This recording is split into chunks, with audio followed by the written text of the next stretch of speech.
Welcome back, everybody, to another episode of Behind the Struggle podcast.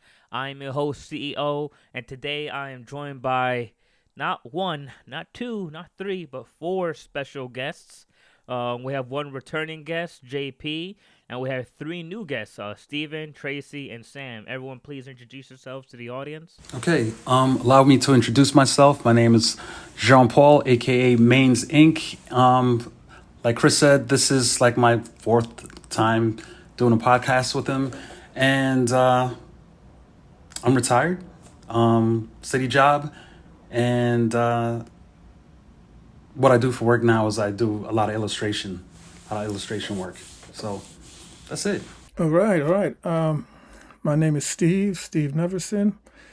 I am currently a school counselor in the Department of Education, New York City DOE. Former music teacher, or I should say, a music educator who is currently a school counselor because music is that's my vocation. Uh, and hip hop has been a part of my life for as long, I guess. From the first time I heard Sucker MC by Run DMC in '83, I think that's what really cemented it. Before, Planet Rock was, always beatboxing the Planet Rock, doing that Planet Rock beat. But yeah, Sucker MC was like, this is going to be part of my life, like forever. However I can get it, it's going to be in it. Yeah. My name is Tracy Dixon Neverson, and I am a music teacher. I teach violin. I am a violist, and I don't know my life without hip hop. Hip hop is 50, and I am going to be 49 next Sunday. So, Happy early birthday. Yeah, happy birthday. Sam here. I'm assistant editor working on commercials, and I guess way back in the old Stone Age, when I moved back to Brooklyn.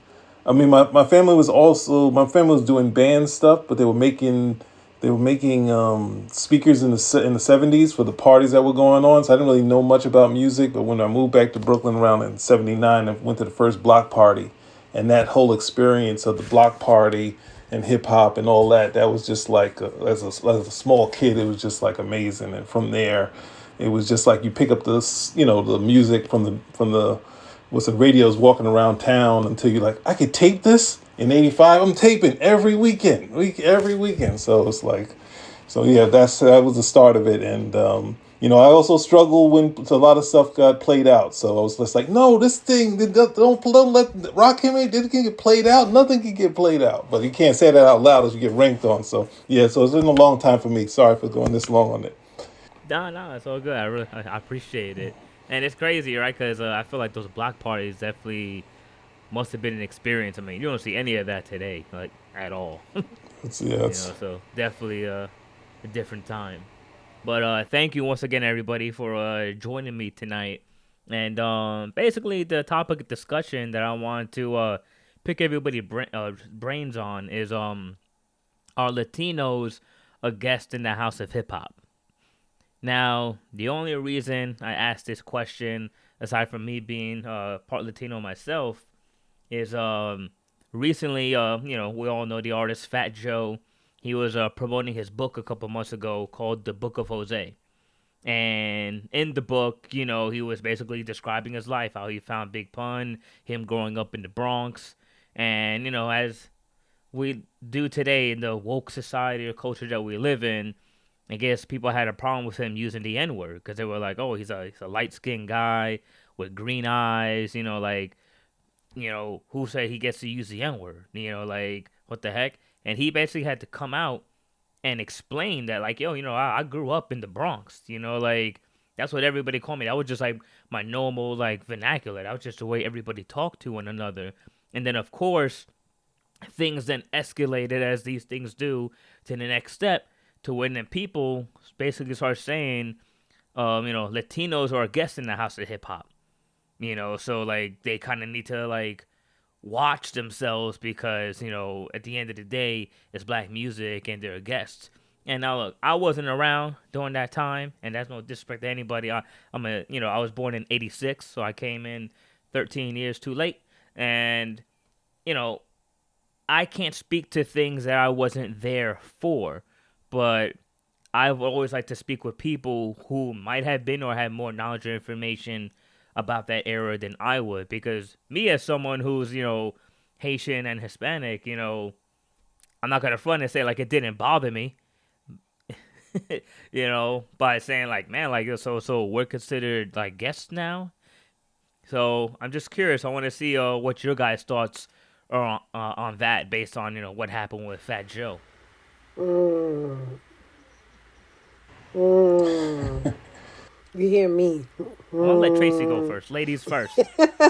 Ladies first. Ladies first. Okay, so like yeah, it's just crazy how dim society is to me.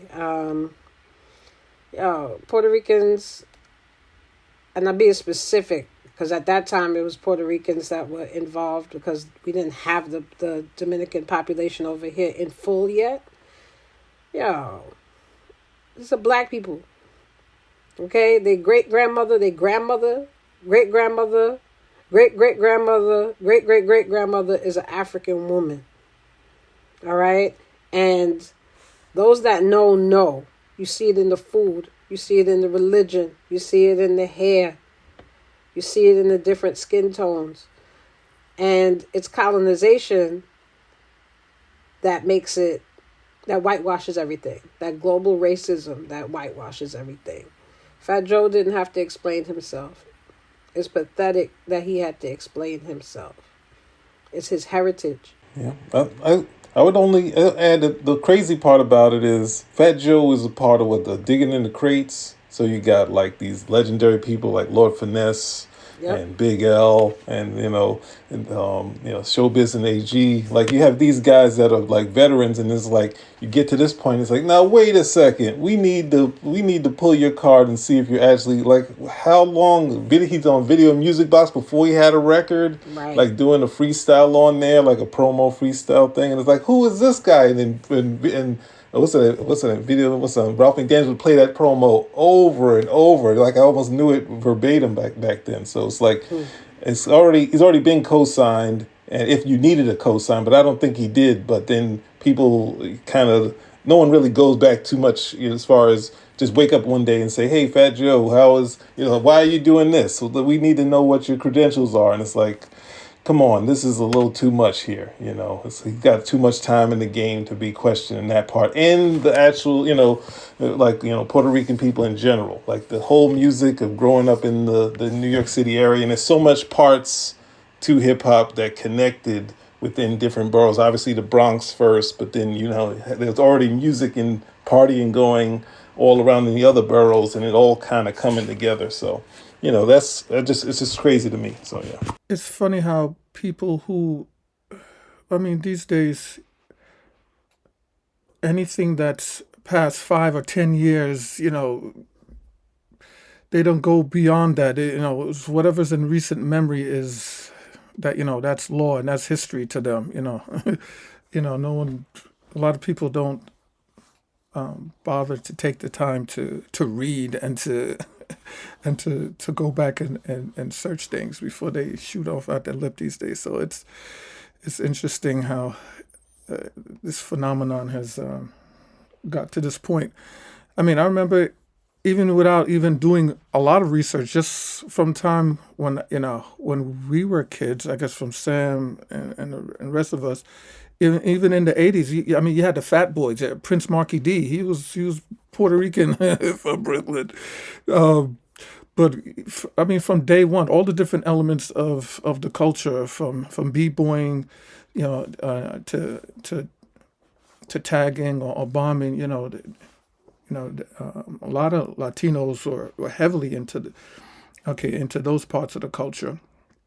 But from the earliest DJs, before Kool Herc, you had Disco King Mario from the Bronx and the Chuck City crew. The first DJ there was it was Tex, it was something Tex. I forgot his name, Tex D or something. He was dark skinned Puerto Rican. Disco King Mario was Puerto Rican. DJ Wiz. The Cold Crush brothers and the Cold Crush team. You had their DJs and the MCs. Whipper Whip was Puerto Rican. I mean, it goes on and on. I mean, it's something that's anyone who knows will know. So, it's to me it's just a case of something not to even be disputed. It's kind of like when with the bridge wars, part of why Shan and Marley Marl at first didn't want to respond because, like, I never said it. Everyone knows that hip hop started in the Bronx. Why would I say anything about hip hop starting in Queens? That's like what, So it was like at first they didn't even want to respond until they came out. Okay, kill that noise because no one said that hip hop started in Queens. It's one of those things. Like what? Except now it's going viral. So I don't know. It just doesn't make any sense to me. Let me be the detractor. Gotta have the sort of Damocles over me. What happens is you're gonna say there's certain people who who feel that like Hispanics shouldn't use the N-word. And the only reason that comes to part is because you might have also heard people say the phrase like people they love our rhythm but they don't love our blues. A lot of times it is, people feel emboldened to use the N-word. But what happens is that for Black people, the N-word is a terrible reminder of what it's been like for us to be in this country for the full 403 years we've been here, since 1619 to 2023. And what happens is, people try to say they get street cred for saying it. Now, the original topic is are Hispanics a guest in the House of Hip Hop? I would definitely say no, they're not. I would say the only segue to that is there's a lot of Hispanics who don't consider themselves Black, and because they don't consider themselves Black, when you start using the racial epitaph to those of us who are African American, African Caribbean, indigenous Africans here in America, it comes off as like a sting or a slap, because what happens is you're using a word that somehow we have managed to make work for us, and then all of a sudden it's like you're using the word. And this also goes to like another subject when it comes to like Afrocentric politics. We ask for civil rights, and then all of a sudden you have other people jumping on to civil rights that outmask us asking for civil rights. And asking for civil rights is like, please don't burn down my house, please don't burn down my business, please don't burn a cross in front of my house or whatever like that. You're asking for like the bare human necessities, but what happens is, oh well, you know what, these factors, feminism, gay rights, all of a sudden that stuff overshadows us. So for a lot of Black people, I think, whether it's hip hop or whether it's politics, we get overshadowed. And I think that comes into context with whether how some of us feel if Hispanics are a guest in the House of Hip Hop. Again, I don't believe they're guests. I believe they help build the house. They definitely help build the house. But what about your whole Latina crew? I mean, they're dealing with that same colorism. Right. Their mother skin is super light. Their sister skin is super light, and they're the ones that came out nice and toasty brown. And now what? And y'all all in the same family. And you saying that nobody could say the word nigga, and that grandma is there black as night, nigga. It's a social construct. I think you're actually strengthening my what I just said. Basically, what happens is I agree with you. I'm considered the black sheep in my family. I'm like literally the darkest person in my family. Everybody else is way lighter than I am. But what happens is, I do think there's colorism. I do think there is some sort of, I do think there is some sort of divide, and somehow Global white supremacy. I think this is. I was trying to say something without saying that, but yeah, that right, right, and I think that has a lot to do with it. Even when you talk about somebody like Mike Brown, they referred to Mike Brown, before Black Lives Matter started. They referred to Mike Brown as being a bear. So the cop was saying, "Oh, this guy, he came at me like a bear." And what happens is, I think in the minds of some of those who are less melanated, the darker you are, the more dangerous you are. I mean, look at O.J. Simpson. That's the white on the cover of supremacy. Time magazine.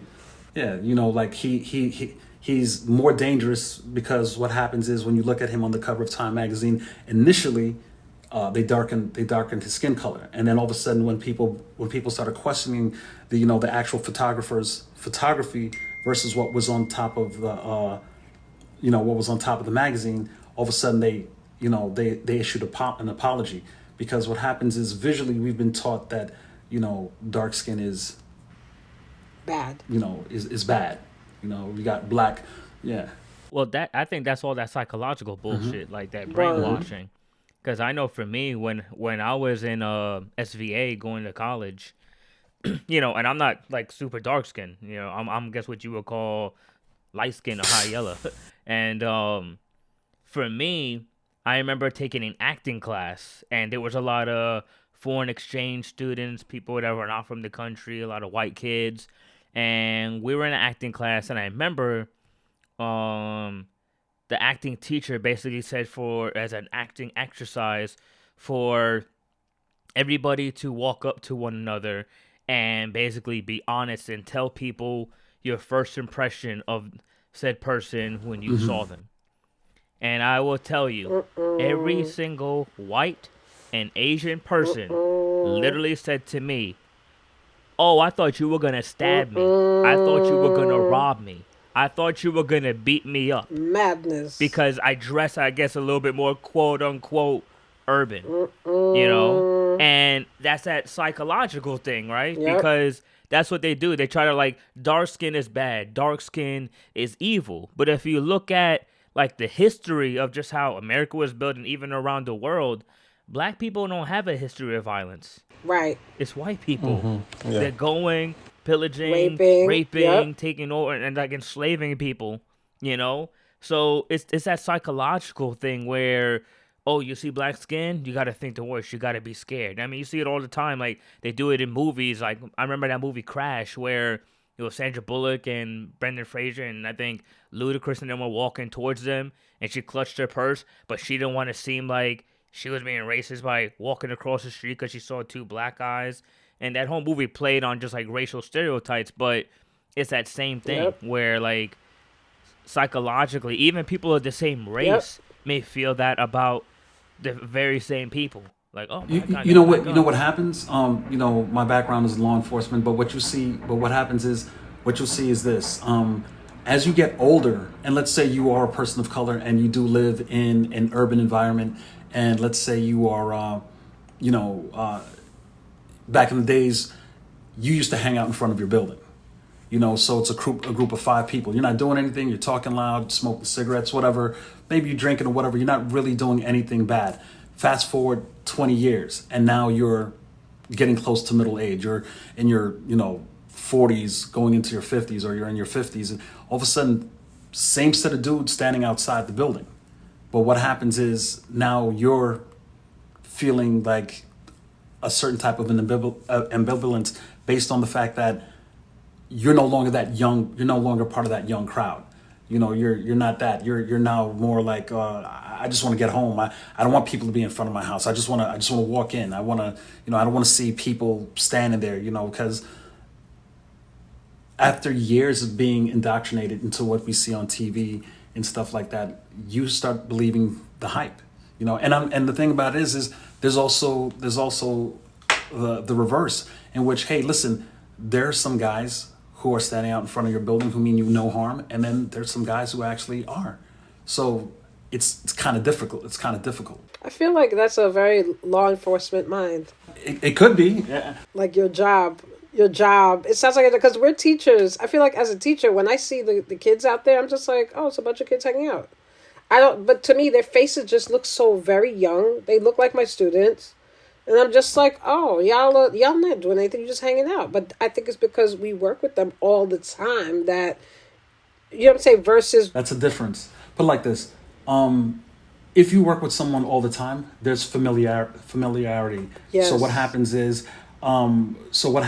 that thug mentality all of a sudden is no longer a thug because you know this person intrinsically. You know his mom is a nurse, and you know his dad is a sanitation worker, and you know the lowest grade he's ever got was a B minus, and you know that he's a good kid and he goes to school on Sunday and he teaches his brother how to do algebra and he helps out after school and he has a part-time job. But what happens is maybe based on how he's dressed because of the particular environment he's in, now other people, my peers who I used to work with, will now look at this individual because they're from Nassau County, they're from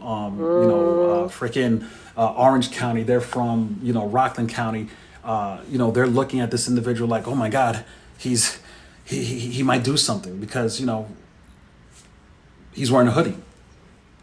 There was an experiment that they did in the middle of the Midwest where, based on the fact that this black kid was racially profiled and arrested literally for no reason in a mall, they had I want to say 5 or 6 white teen girls dress up with the exact same thing with their hoodies on, some with their hoodies off, and the mall basically says you're not allowed to wear hoodies. But they said they literally went to the mall, for the whole day and did it again multiple times throughout the week. Same security people never said anything, to the point that the security people was walking right behind them and never looked at them at all. So there is bias. That's the white supremacy. That's the white supremacy. Right. And I don't want to let us get off topic, but again, the original topic is I do believe that Hispanics are contributors to hip hop. They definitely are contributors to hip hop. Probably the reason they're not necessarily considered maybe more powerful when it comes to contributing, when it comes to maybe rap music in particularly, is because this is an English-speaking country, and because it's an English-speaking country, English-speaking rap is more dominant. You don't think so? Voice of dissent. Because New Yorkers was rocking that. Puerto Ricans been here since the early part of the early 1900s. So you talking? I'm from the South Bronx. The third generation. So it's like the third generation. Nobody they speak in both. So it's not about. Okay, so not that they're speaking on the radio station. Are you going to hear a song on your typical black radio stations that play rap music? Are you going to hear more Spanish, completely Spanish in a completely different language? Or are you going to hear English? Or are you going to hear maybe occasionally the mixture of both? I feel like back in the day we heard both. We heard the Spanglish. You think so? I think in the 80s and stuff. We didn't hear it. It wasn't predominant because it just wasn't. But I feel like we had a mix. We had a mix back then. But I think everybody had that New Yorker accent. Right. Right. No, we had, what's the name? But we had an accent is not you speaking a different language. Yeah, freestyle. What's that song we had? Yeah. We had that freestyle. Freestyle. That song. Freestyle, definitely. Freestyle. We had an early reggaeton song, though. There was an early reggaeton song that was out there Clark Kent was talking about. I know I'm going to get the phrasing wrong. It's like, Putoon toon, mommy, on the something that goes like that one. That's an early 80s one. So it's the mid 90s. I know you're talking about. That came from some dancehall. That came from some Jamaican dancehall. It is, and that's came from the technically reggaeton. Yeah. All right, someone remember. Thank you, guys. I do want. Let's. What's interesting because it's not going to go shed too much light. But I think going to the complexion part, I think when Kane was, and it's going to lead to another joke that I want to say, but Kane, when he said he started, and he's in the Bismarck video, and he had all these, he looked like he was saying he was looking rougher, and he was like saying, I should be on the cover of these magazines. I should be a sex symbol. And then next thing you know, he became that. But he said initially there was a little bit of struggle on his end where he wanted to be on the cover on these things, and then next he was on the Black Beats and the Word Ups. But then at the same time, when I saw Kane, I was just like, I was trying to find my identity. I was like, I don't want to be my father anymore. I said, I'm trying to figure out who I want to be now. So I was like, all right. At first I see I'll Be Sure, then I'll Be Sure called us Flack. No, actually I want to be Bismarck. And I was like, all right, I can't be Bismarck. I'm not that funny. And then I was like, I'm gonna be I'll Be Sure. And I was like, they saying I'll Be Sure is fat. I'm not gonna do that anymore. And I was like, Kane, I'm gonna be Kane. I was like, got the fade. I'm going to college. I got the attitude. I'm walking in there. And next thing I get into school, and the first thing they say is, you look like Kid and Play. And I'm like, oh my God, dude, you stop it. All good. That from like up until by second semester, it was that was the entire thing. I was like, I got to give it up because I'm running to go to Harlem, visit my mom, and the next I think that's Kid. Did you have the hair too? So, it is. Yeah, I had the hair. You had the big eraser out, and I thought I was Kane. And they said, "No, brother, you're not. You're not Kane." So I didn't even get to tell them I'll show you. Yeah.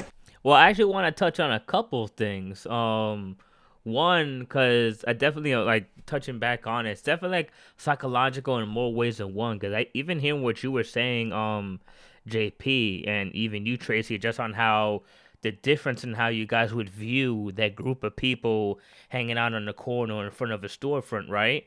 Is a lot about that psychological conditioning. Yeah. I mean, because cops, and they even do this in the military, are trained to see the enemy as less than human. Right. Makes it easier for them to do their job. True. And it also makes me think of the Central Park 5 incident that happened. None of those kids had anything to do with that. But how the media put it out, the wilding and these black kids, that also instilled this fear in white America. They're like, these black kids are savage and they're coming to rape our women, so this further enforced this stereotype. Ironically, it's our ex-president who put that stereotype in. Oh yeah. He was trying to bring the death penalty back. Yeah. Right. In two different newspapers. Yep. Yeah. And it cost New York $86 million 15 years later. Yeah. That was before I got on the job. Yeah, that happened. Matter of fact, I was the same age as those kids, and I was maybe a little older. Maybe I was a little older, and I was going to like a security job interview at that time, and I like hours before the whole rigmarole took place. So had I been early, not that I was late for my interview, but had I been earlier in that day when these guys got swooped up, they might have swooped me up. That's right. Just because. And understand the reason why 4 out of the 5 went to jail is because 4 of them couldn't afford an attorney. And the one that could afford an attorney, just based on, he's like, this is based on hearsay. He's like, what evidence do you have? And he got to get out. And I really think, I mean that whole incident is a travesty within itself, like what they did to those kids and everything. But the point I'm trying to get at is just like, you take these 5 innocent kids and you plaster this all over the news, all over the papers. Psychologically, this tells people this, and then you pass that down, like that generation, then going into my generation. The people who were, probably young adults or teenagers in their late 20s, who then, when I started going to school in the 90s, are probably some of the teachers who psychologically believe this, and they instill this to their children. It's almost like a tradition. Exactly. That I was down. thinking, it's like the perpetuation of the ideology of the first Europeans who enslaved black folks. If you can justify killing, just capturing and bring them over here and say, no, they're not human. They can do such and such. that's even in the medical field. In the medical field, and to find the father the OBGYN eugenics and would do full hysterectomies and and C-sections with no anesthesia no whatsoever. anesthesia. Yeah. So yeah, if you can justify their inhumanity, then anything goes, because they're not human. They're not real. They're whatever, you could do whatever to them, and Because they putting on us what they are. You see it all the time. I even see it like in modern killings of African Americans, right? I mean, George Floyd was one of the bigger ones Right. that got blown up, but you'll see that he had fentanyl in his system. Oh, or like I forget the other kid. They said that quick too. Yeah, they brought it up. I think when Mike Brown got killed, they tried to say, he stole something from a store the week before. For Mike Brown, it was a cigarillo. For George Floyd, they said he passed a bad bill that they later found out was a good bill. And then what happens is you also find out that the cop that was kneeling on his neck, George Floyd used to allegedly They were work friends. with him they used to be bodyguards together at like a club. Like, so I guess off duty for the cop, he would make off duty money, and George Floyd was also a bouncer at this club. George Floyd allegedly also was part of not necessarily a star, like an adult film star, like he made adult movies or whatever. And supposedly he was allegedly sleeping with this dude, the guy who killed his daughter. So that was something as that a contributing factor. Definitely a contributing factor. I mean, it gives Motive. You think it gives? I gotta push back on that Okay. because everything that you're telling me right now is exactly the problem. Yep. It's like, okay, cool. He used to do this, like when he was 16, and blah blah. I was like, all right, that's cool. Like, none of that has to do with the crime that was committed. Correct. And that's what they constantly do to minorities and black people. Like, they To discredit them, to try to find a way to they'll justify. Oh, okay. exactly. They justify the killing. Oh yeah, he deserved it because he was a thief. Like, one has nothing to do with the other. You'll see by the pictures that they choose to show on the news. But when you have a white guy, they refer to as a man, but he's 17 years old. Kyle Rittenhouse, who is 16, about to become 17 years old, who shot and killed 2 people and maimed the man for the rest of his life on his right arm or whatever, like that, crossed state lines with an illegal firearm, with illegal bullets. And what happens is you have people who are on Twitter who are saying, he should run for governor when he gets old enough, like that, or like some sort of what you call it, political place, and and I'm like, and that's crazy. Like, so a boy walking home with that's candy the thing, though, and because juice. even that white guy that shot up that church, they did the same. Yeah, they thing. try to say. What did they always do? Oh, he's got a psychological condition. He's mentally unstable disabled or whatever. And it's like, exactly. And they always use that, and it's always back to like. Oh, I'm sorry. I was saying the key phrase is always, if you're white, you're mentally ill. If you're black, you are considered a savage, and you're a monster. They always put down like you can tell literally who they're talking about. If someone shoots up a school or something like that, what they'll do is they'll give a name and they'll say this individual at such and such is being looked at or sought after for this and this crime. And then what happens is you don't see any video, you don't see any pictures, and when you don't get any background information, you pretty much know that there you go. But what happens is they're gonna get me, and then they're gonna get pictures of anything. They're gonna go through my social media account. They got me going like this, and then they'd be like, "Yo, he's throwing up gang signs," He's in a gang. or whatever like that. He's in a gang sign, and they'd be like, "Oh, no, he's not in a gang," but they're gonna use that to say, "Hey, yeah, this guy is definitely it." They have this kid who was some black guy who was in college. Had some teenage girl, I think she was like 14 or 16. She used an illegal ID to get into a bar. He picked her up thinking that she was a college student, because everybody in the bar is a college student, and you can't serve minors drinks. You got to be 21 to get into the bar. This girl is 21, is allegedly has an ID saying that she's 21. He kisses a girl based on the fact that she says that she pushed up on him, and he's going to jail for years. Crazy. For years. because somebody else lied. And it's not even like he lied to get her. She lied to get into the place where she's not supposed to be. You would think you would expect someone who did two different crimes, forgery, first personalization. That's like when you say you're something that you're somebody you're not. You did all of this, and now you're getting drinks and stuff like that. How are you not going to jail? How is this dude going to jail? Like how is he the bad guy? Why is he the bad guy? Did y'all watch Lovecraft Country? Loved it. Yeah. Loved it. Yeah. Yes. So there was a scene in there, and HBO made a mistake canceling that thing. There was a scene in there Agreed. Yeah, man. where they were trapped in the barn or whatever it was, or garage, and the monsters came out in the woods or whatever, and it was two cops and I forgot the character's name, but two black people, right? And I remember Jonathan Majors. yes, Jonathan Majors, and what's her name again? Smollett, right? And so Yeah. all I remember in that scene was that I think if you got touched by the monster, if you got bit, something happened and you turned into a monster somehow. Basically, it's like And- a vampire type monster. Yeah. Yeah, something crazy. So they're in there, and Smollett is like, I'm going to get out the car to help you because the two cops are there. Cops are afraid of letting the black people out of the car, but the monsters are outside.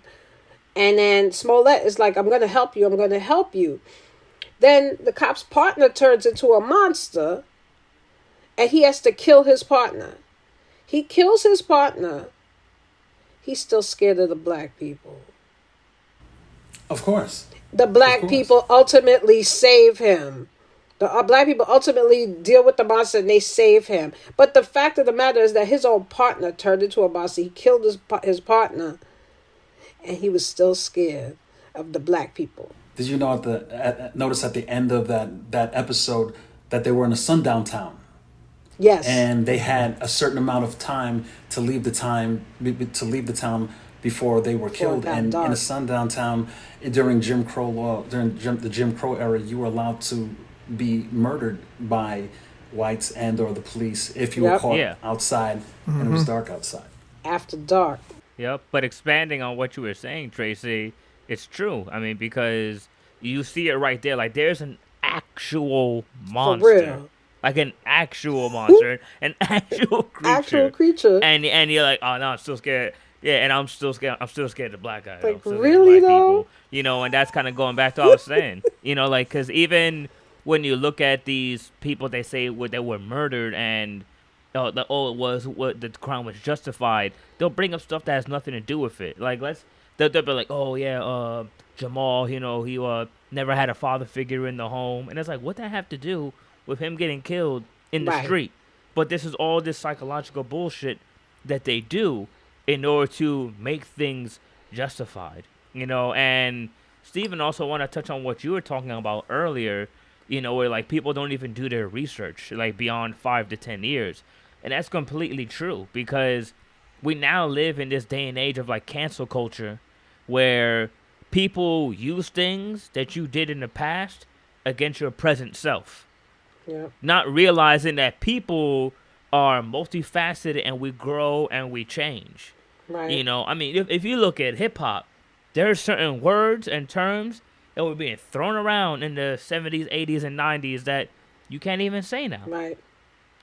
But that's growth. I mean, let's take hip hop out of it. I mean, literally back in the day, in the 1940s, 1950s, like you literally had segregated bathrooms, segregated like water fountains where people could be in the same space. So it's like, yeah, like people are messed up, people are fucked up, and we have to grow, we have to progress.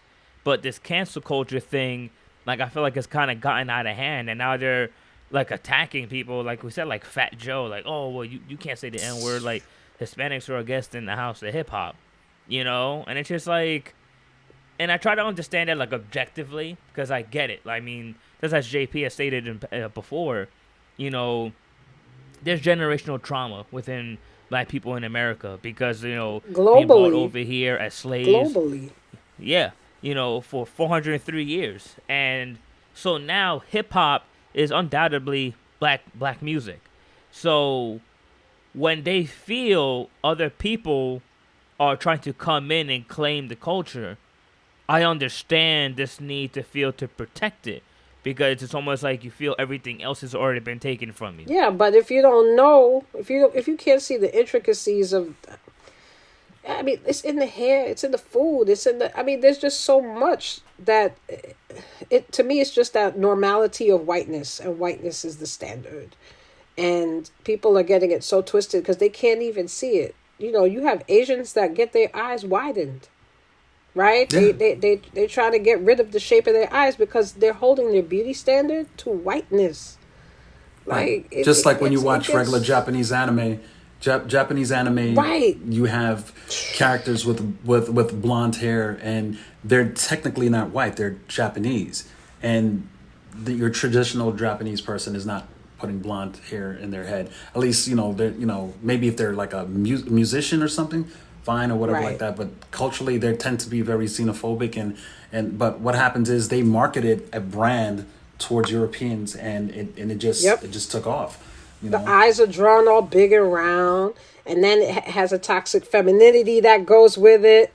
You know, super small pointy nose. The girls always have all kind of super duper breasts and bottom and all the things that is not real, right? I mean, it's real, but it's not real. You know what I'm saying? So it's toxic, hypersexualizing the women, and it's just this They all whiteness they all thing. sound like they're having orgasms when and then just Yes. like breathing, it's like you're like, wait a second, you just picked up a book that was sitting right next to you. Why do you sound like you're in a flick? Yeah. So yeah. Yeah. I'm telling you, like as an animator myself, like I know how much work goes into planning and animating and drawing a shot. And when I see some of the stuff that's in these animes that they call quote unquote fan service, That's I'm like, bruh. I'm like, y'all dragged it. Yes. Because I forgot what anime it was, but I saw it on Instagram, and I know some dude, he like shot like a bullet, and it was like they did the whole thing in slow mo, like went in between the girl's legs under her skirt so you could see her panties, and then she died, and so she dodged it like the Matrix, and then another bullet came and went like right up in between her I cleavage, right over her head, and I'm like, someone had to work on that scene for a week and a half for something so hypersexualized. I'm like, that is crazy. I'm watching Self. Food Wars, and it's the same thing every single time they taste the food in Food Wars.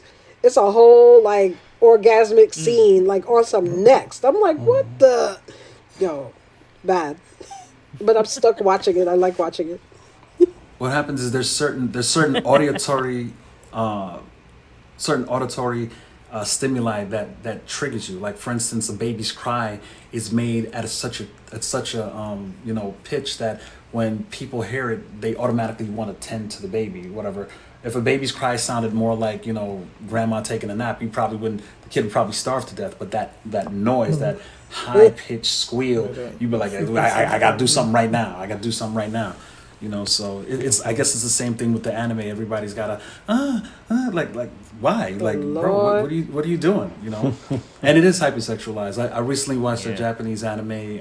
I can't pronounce it. It's like 17 letters, and it's about and there's never any parents around. Like how do you have whole stories? Yeah. You have kids who are like going to school by themselves, and there's never Well, any Charlie parents Brown didn't around. have no parents either. Yeah, that's thinking about that. It's the Charlie Brown syndrome. It's like they just Fat Albert and mumbling them, in they the were just background. Right. It's crazy. They was chilling on the block, But I also want to pick you guys' brain on something else because, aside from the crazy comment that people are making about Latinos against in the house of hip hop, you guys also brought up things of like colorism, right? And I think like what it boils down to as well, it's like it's a psychological construct once again because let's take like white, black, Hispanic, Asian out of it. It's even the same thing within these subsections, like these groups of people, and I think a lot of that is divisive in order to create division amongst our people ourselves. I mean, Yep. look, for myself, like growing up in my family and my cousins, I'm probably like the darkest cousin, supposedly. My other cousins are fair skinned, blue and green eyes and whatnot. And growing up, they used to call me El Negro. And even my other cousin, once told me a story how one of my other cousins, I forget his name, Andres or something it was like basically saying that, oh, he doesn't consider me his cousin because I'm black. The foolishness. What's crazy, Chris, is you should doppelgang me. We should one day you have a family reunion and be like, oh, these cats ain't seen me in like 10 years, and have me show up. And then when people see me, they be like, excuse me, sir, what are you here for? I'm like, you stupid, bro. I'm Chris. What are you talking about? They be like, Chris? Chris who? I'm like, Chris Ortiz, bro. I'm like, yo, that's my mom. Have your mom and your sisters in on it.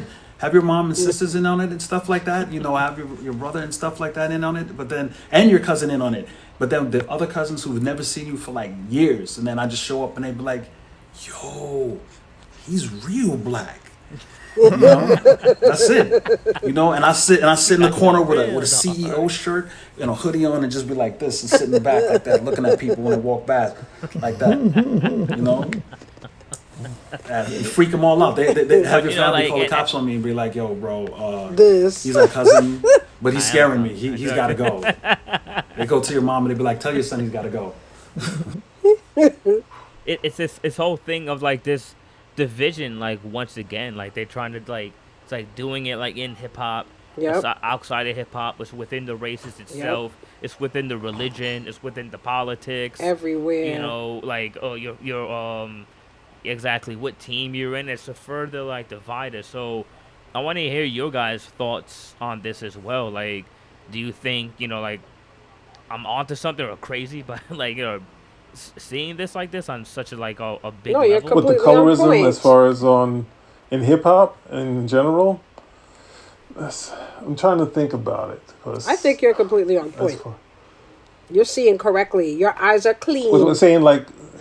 I'm saying say like someone like Drake saying his success type of thing is because of that, or I'm just trying to keep it in mind because in my mind, growing up for me was a little different because when I was growing up, like my closest friend, a couple of them. Well, the hard part is I moved back to Brooklyn when I was in 4th grade, right? So I was bused to a white school, and next thing you know, so there was mostly white kids and like me and a couple other black kids, and then going to 268 in Brooklyn, it was kind of like it was an eye opener because it was color every minute, and it was color in the sense of I was getting all the white jokes, and like my closest friend Dexter was getting all the dark skin jokes, and we're like sitting there, and it's just like I'm like sitting there like, how do you respond to this? Because it's just like my closest friend is here, and he's catching it, and I'm catching it, and I'm just like, I could never answer in kind. So at the same time, my closest friend,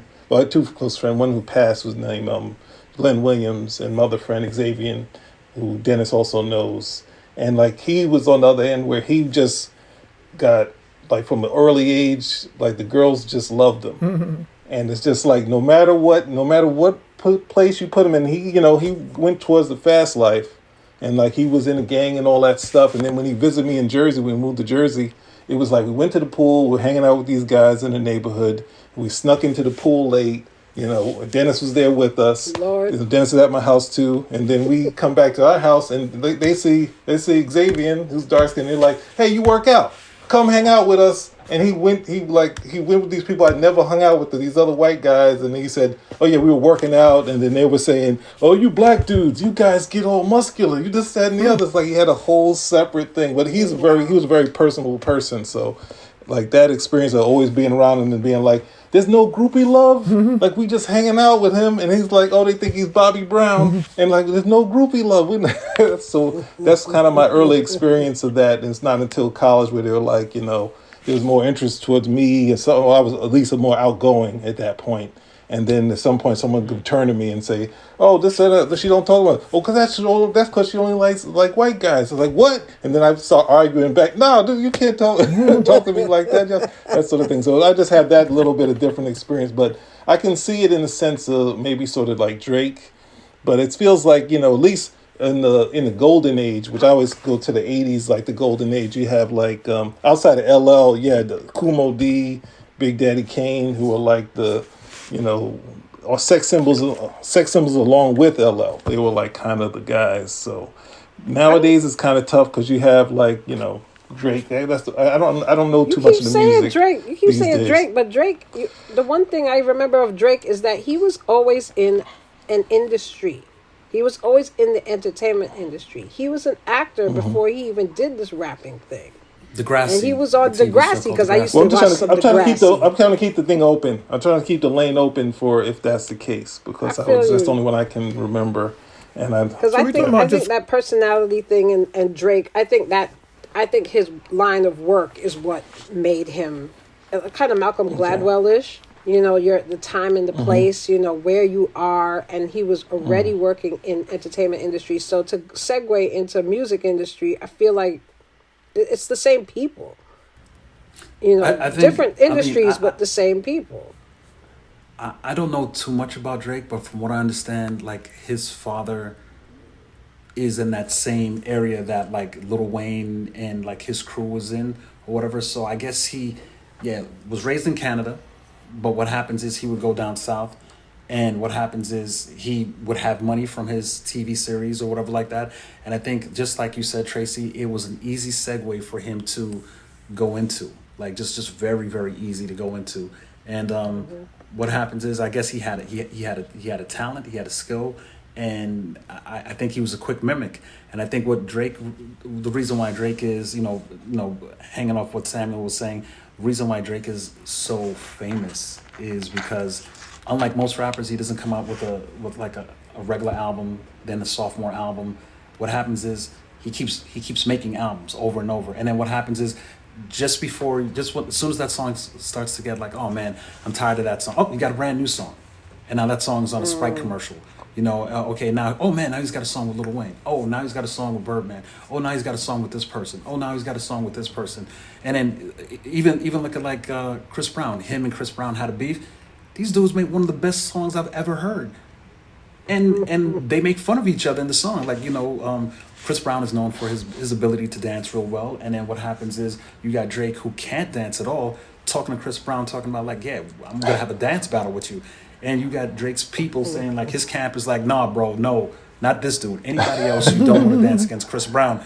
And Drake really is really like, I mean, he's putting on those acting chops like, yeah, I'm going to out battle this dude. I'm going to know. And I think he has like this charismatic acting personality that goes a long way. I saw him on Saturday Night Live imitating Cat Williams. The dude was hilarious. I mean, like if he ever left rap, this dude could go right back into acting effortlessly. Like it's nothing. And I think it's nothing. It's nothing. Like what And he's happens is Jamaican. I think this dude is he. Yes. Is he? His He- name is first Jamaican, Aubrey. yeah. His first name Aubrey. Wow. Aubrey Graham.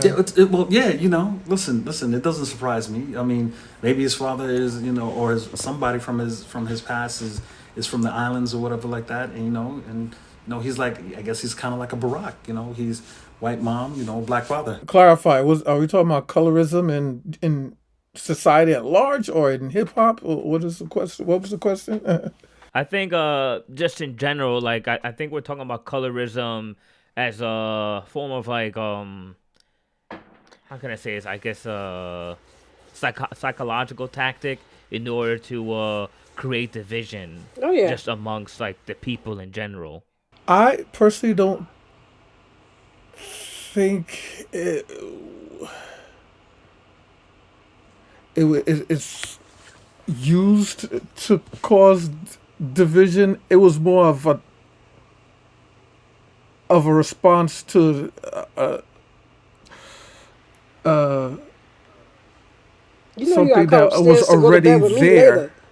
No, let me finish. I'm trying to get my thought out. No, That's peer No, pressure. I- Don't be doing that. no, don't study sheet. I'm not saying it's something that was like put on us, as opposed to it was something that it was just due to ignorance and the brainwashing of imperialism of British rule or just Europeans, with the whiteness being the standard.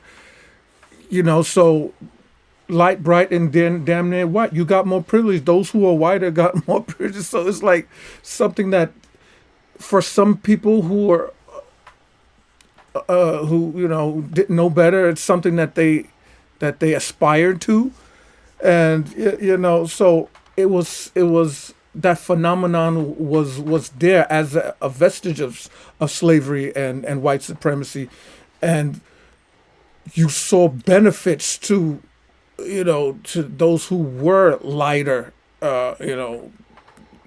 like from being in, Upholding.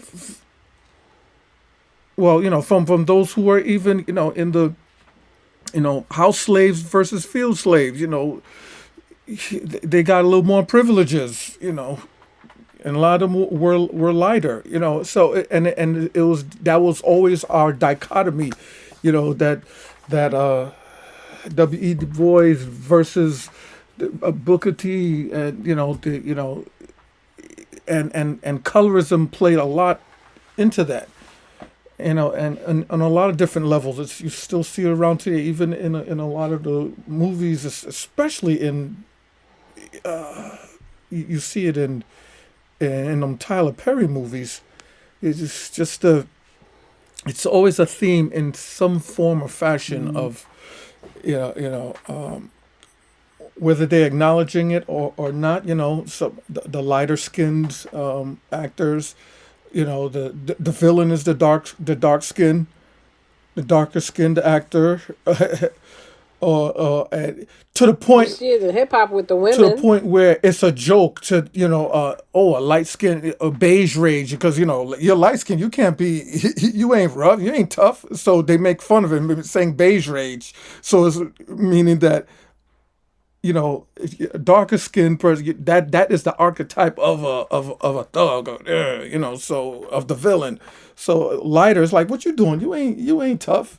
So to be tough, you have to have a name for it, beige rage, or the light skinned dude. So I mean, in all different The ways. beige part, that's a hard one. That sort of somehow became a thing. It's like, no, don't get another term. Let's Right? get this term out of here.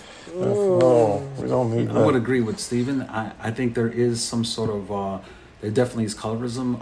I think in hip hop, initially, everybody who was like I would say, like, starting at '85, you had Run DMC. You had like Slick Rick. Like almost like everybody in the mid to late '80s was like dark skin, and then all of a sudden, the '90s came out, and then light skin was in. You got your Albie Shores. You had your what's this guy? Chris. What's this guy's name? Oh man, he says, "Don't dream.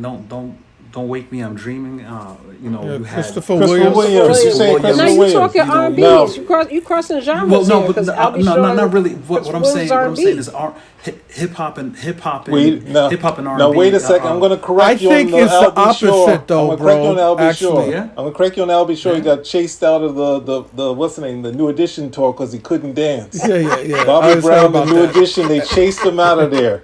The good women saw him not being able to dance. They're like, no more. We don't believe you're singing. We don't believe none of it. No more albums sold after that. Well, He was behind the scenes. No, I kind of, What was I that? little, He was big when he started. He definitely was huge when he started, though. I kind of disagree a little bit with actually a lot. In the 80s, it was, in the black community, especially in the media, it was about the coming out of the 70s and the whole idea of the upwardly mobile black person. And which is why with radio, there was such for a long time a big pushback with hip hop, because it was from the street, and it didn't represent coming from the civil rights era. We're moving on up, so we have to uphold there's a certain image. And so with radio, this is why R&B, the Quiet Storm, we wanted to make it more sophisticated. So the Sades and the Anita Baker and the Luther Vandross, that was the standard for a long time before hip hop knocked the door down. But visually representing that. It was all the light skin thing was all about the 80s. It wasn't until the 90s with with Wesley Snipes and then until kind of switching it and made dark skin Biggie. like the being the there's- sex Came out symbol. black But and ugly it as was ever. but in the However- 80s down to my side. However, light skin however, represented upperly mobile, and that's like it's kind of like what the I- thing. The Barge what I- and Prince and Michael Jackson wanted to be lighter, So and so good what, I'm, so looking. what I'm saying is like Jerry the late curls. 80s going into the 90s there was a big light skin phase. I remember Yes, being in high school and, Yeah. and if you was like I was in high school in the 80s and man, if you was light Light skin skin you was was in. in. And then what happens is when gangster rap came out and you had like Yeah. NWA and it's Then like dark 1992. skin. Then all of a sudden, if you were a brother with a little bit more melanin, all of a sudden they were like, yes, let me look at this dude right quick.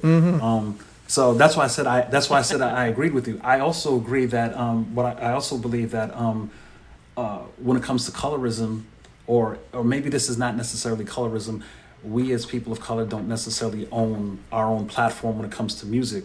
Like we're not owning any of the radio stations. I mean, Right. we got people who own a basketball team, and we have people who are owning basketball stadiums and stuff like that. But I think we also need to have our own network. I mean, it's like the last time a black man tried to get his own network, people went 46 years in the past and tried to get people to besmirch his his persona, and they sent We and do they have sent, they TV sent the One. idiot. Kathy Hughes. Okay. Yeah, but I'm just saying Not enough. it's not that one Not enough. it's one is good, but perhaps we need just a little bit more, or maybe we need maybe a more commercial platform, or maybe if we have TV One, maybe being that we're 40 million plus strong, maybe we should push that and make that a national syndicated TV source, because what But happens she is when is it comes nationally to syndicated.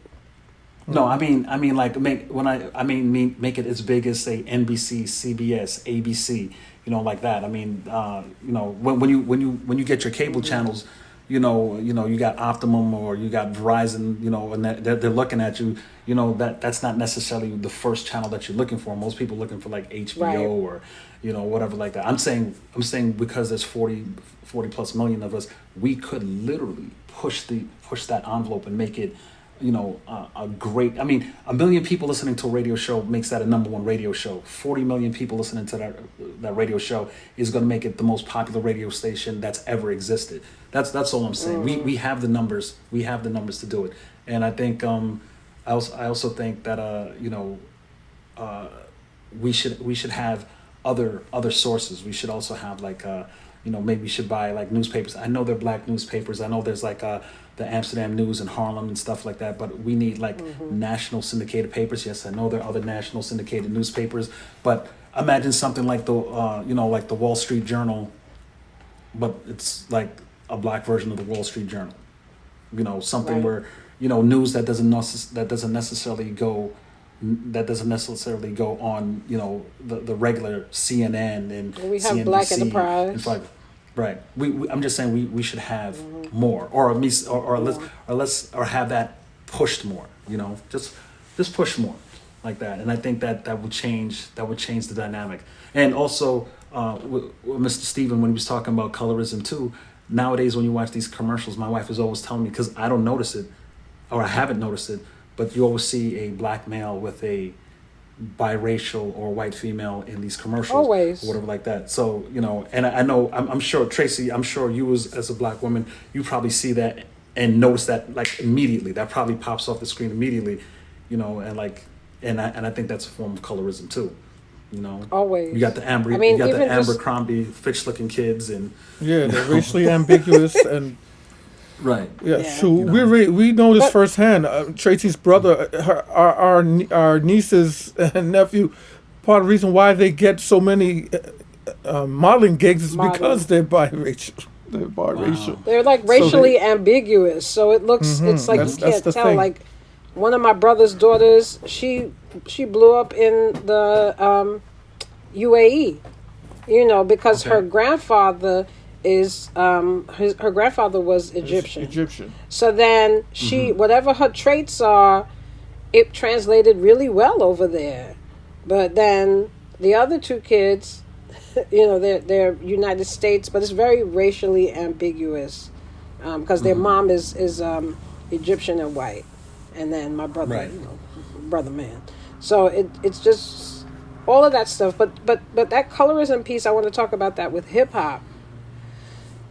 Because you're talking about like early hip hop with Sweet Tea and all these women coming out, real everything, dark skinned sisters out there rapping, doing their thing, and it's just crazy watching it. How Cardi B is like the biggest thing since sliced bread, like, and to see the disfigurement of Lil' Kim because of colorism. Right, she was absolutely probably one of the gorgeous most beautiful. when she was out. She was so when she was out, beautiful, and then she disfigured herself to look like whatever this thing is supposed to be. Then you're watching Cardi and her stuff, and I'm like, okay, but then you're watching. She doesn't even look the same. Megan Thee Stallion, and just seeing the whole situation with normal. that and how she's natural, right? She's Megan natural. Well, I don't know about natural, but she's not. She's more of a normal looking woman, dark-skinned sister. But like even in that, when you look on Twitter and how they'll drag Megan with the quickness before they drag Cardi. With the whole Tory Lanez thing, they were dragging Megan until she took this thing to court, and she had to push up that, I'm getting my degree. She got her degree. She graduated college. She has to push up all these extra things. Cardi could just be, and then they came for her. They came for her too. Questioning you see what you did. Her you blackness. Said Cardi can just be. That's what I'm saying, right? Cardi can. Oh yeah. Oh, okay. But Cardi could just be, and it's like, but they came for her too. The whoever the whiteness brigade, blackness brigade, whoever they are, non-history knowing, and I don't think she could fully defend herself properly either. And I was just annoyed that she even had to try and defend herself as a Dominican woman, all the things. I think what set Cardi B in a certain negative way is that certain things that she told about her past, she probably should have just kept secret. When she was saying that she was drugging people and robbing them, I think that's when people were like, oh, let's get this chick. You probably don't want to say that. Listen, it's one thing to say, hey, listen, I was a stripper. I made, But why she can't say she robbing people and stuff, and the male rappers could say that? Why she can't say that? It's rap. Well, okay. Well, put it like this: if it is a whole double standard right there. Well, no. What I'm saying is this: if you're saying in a song that it's supposed to be fictional, that you drugged people and you robbed them and you left, that's one thing. Because that's to be proven. You said like Jay-Z tying someone up and feeding them 50s till their shit started to make sense. Like but then if you say something like now to the point where you're on what's this guy's there's this guy who has his show, I can't even remember right now. Nori on Drink Champs. Not Drink. Yeah, let's get into Nori right now. No, sorry. Okay. No, because Nori, but true that though, because Nori was sitting there making all kind of trouble, and he talks about all the trouble he made, and it's not a thing. But then Cardi, she could only talk about sex? That's it? She can't talk about nothing No, else? matter of fact, that's not what I'm getting at all. I'm just saying that the type of discussion that she had on the platform she had was probably not the best way to state that. She could have omitted that part. She could have been like, hey, listen, I did what I had to do to get where I had to go, and that would have been sufficient.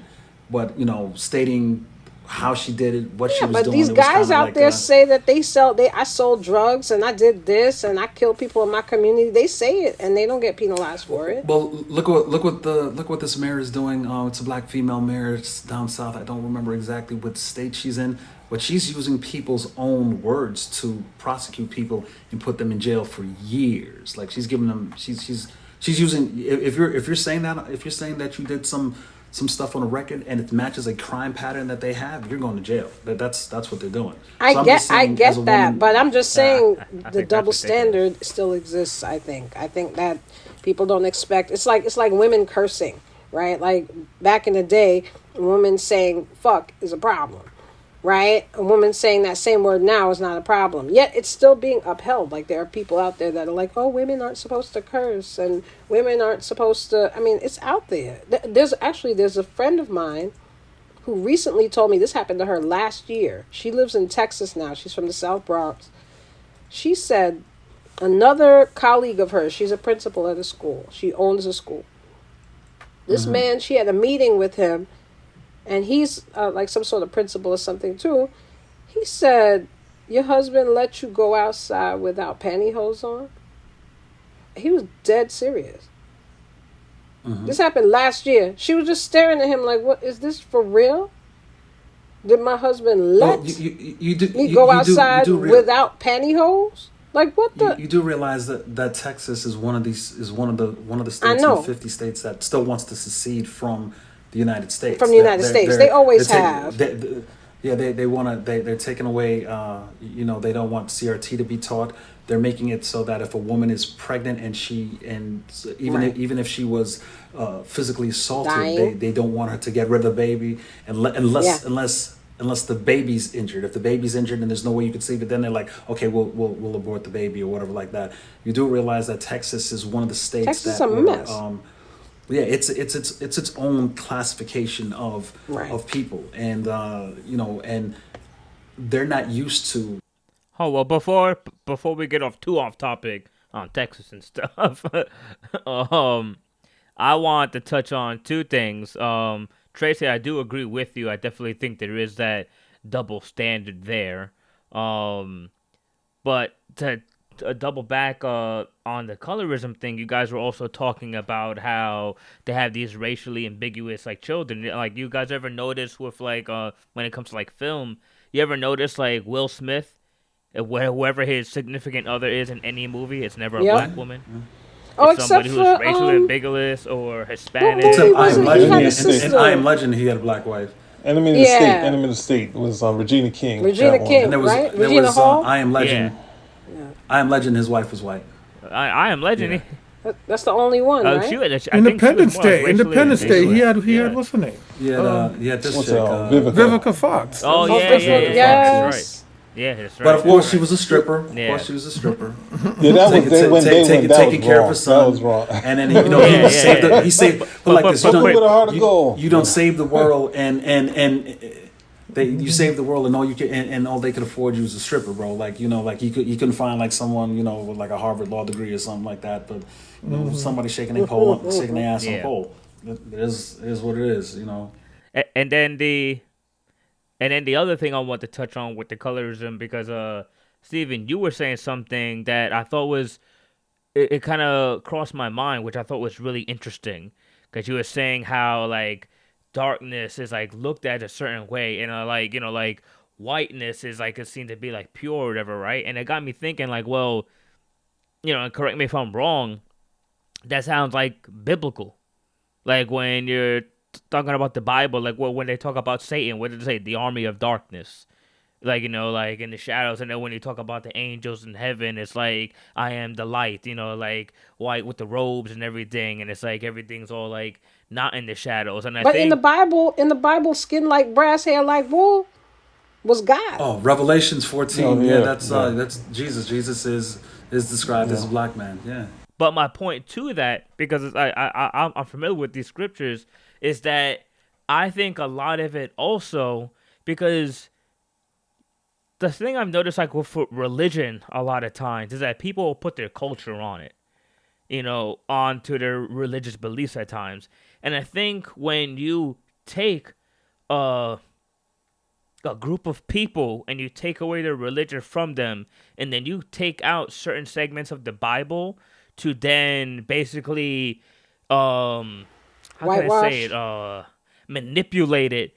Yeah, manipulate it to make it seem like a certain way. You then start to have this own self-internal hatred because you believe it's biblical. Oh, black is darkness. The devil, and white is light, and that's God. And it was interesting because when you were like breaking it down like that, Stephen, I was like, wow. I was like, you can also see that being used against colored people. like people using the Bible to It was manipulate the people. 16th century Pope said basically that that there were black slaves at one time in one particular place or whatever like that, and so he was like he allowed it to to go, and that's not cool, you know, it's not cool, so it's kind of crazy. And what's so funny is, Lucifer literally means, like light bringer. So, he was lit. He was a light, and he's still evil. So, light don't necessarily make right. And you don't want to talk. And you don't want to talk. You don't want to talk about Jakob's theory. You don't want to talk about the, like the breakdown of how. Where white people come from, that there's all that there too, I mean that becomes a more controversial issue, you don't want to necessarily talk about how the first people are Homo sapiens and they're from sub-Saharan Africa, we don't want to necessarily break all that stuff down. You don't want to break down that the first bones genetically found are from Lucy, who is considered the first Homo sapien, and who is definitely found out due to carbon dating as being a black woman. I mean, the mitochondrial want to Eve. talk. I'm about to say it, the mitochondrial Eve. That one that we brought that up the last time we have. We don't, we want to talk about how black women can literally make every race of person on the planet without necessarily being part of that, without being in a physical relationship with somebody else from another part of the planet. There's all of that. I mean, it's just there. We know. We don't want to necessarily talk about how people who say they're on a continent which are actually connected to the largest continent, and what happens is they're saying like Europe is a continent. How is Europe a continent when it's connected to another continent? We don't want to talk about necessarily how people say, hey, listen, we built the pyramids, but there's no pyramids in Europe unless you go to the Louvre and you see that little glass pyramid for their museum.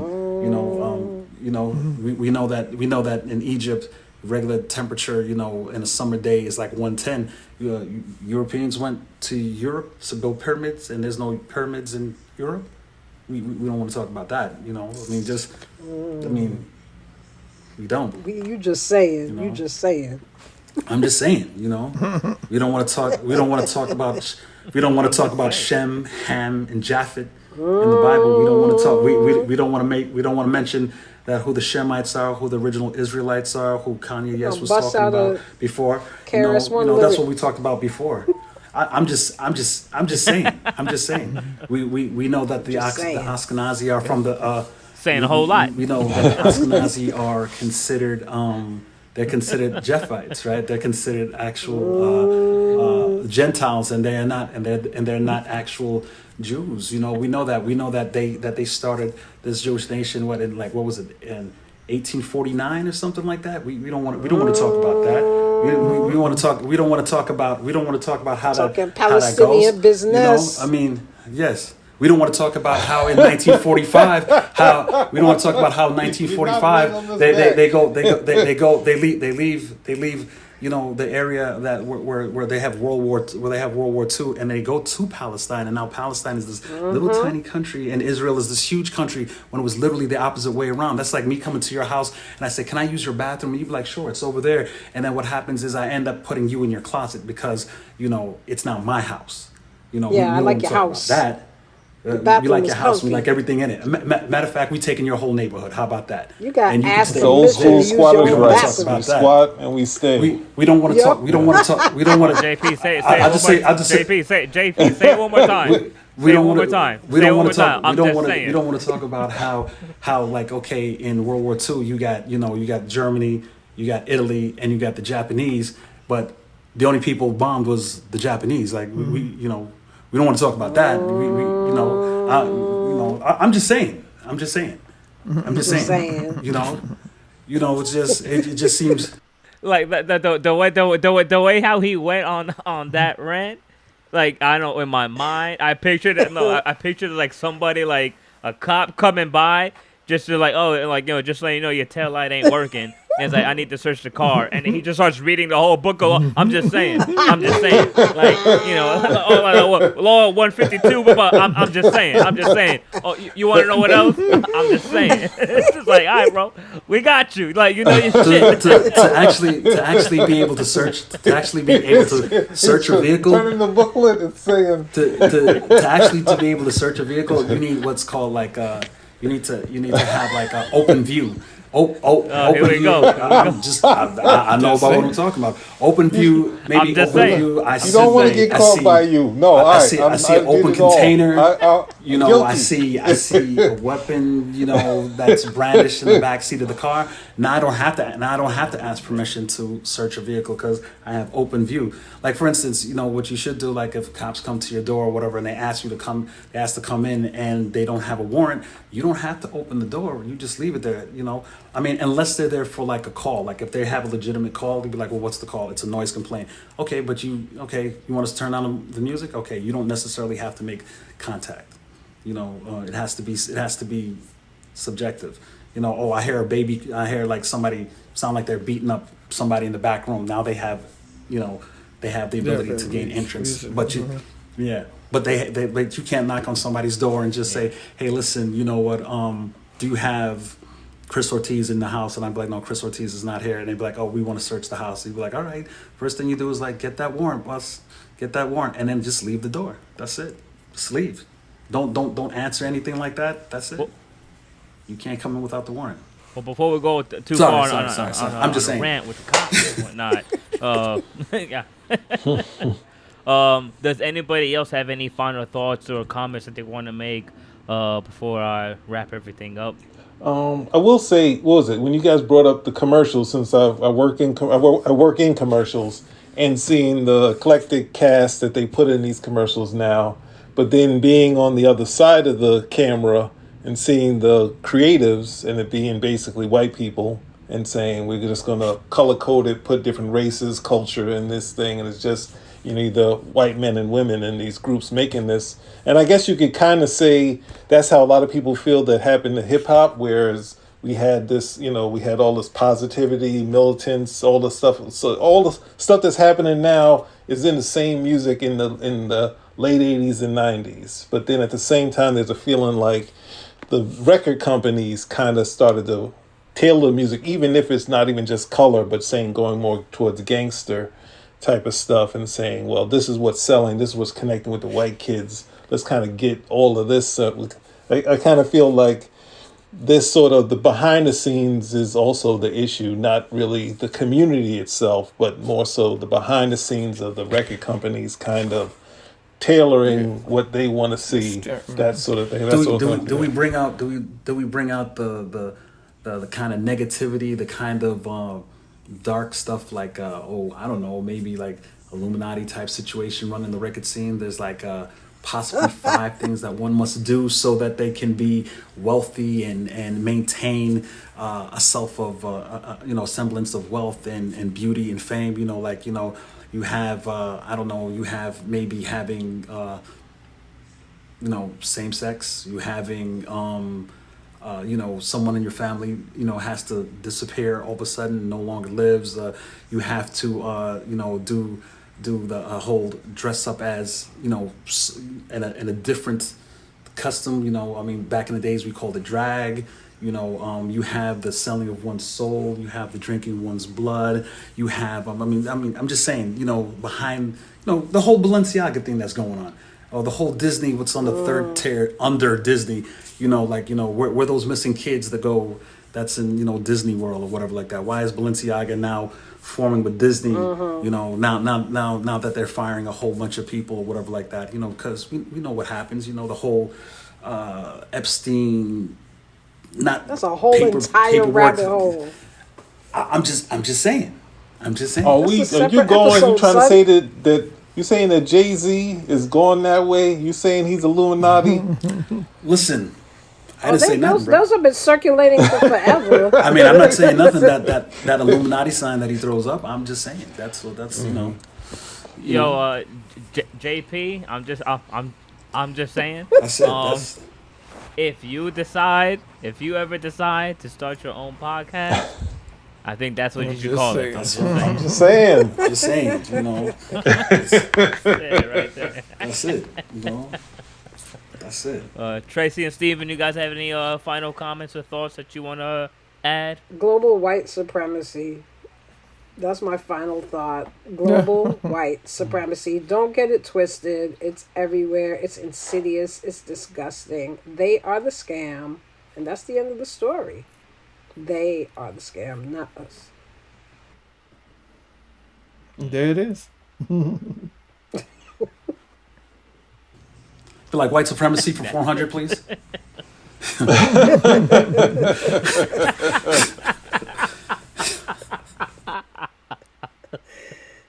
Oh man.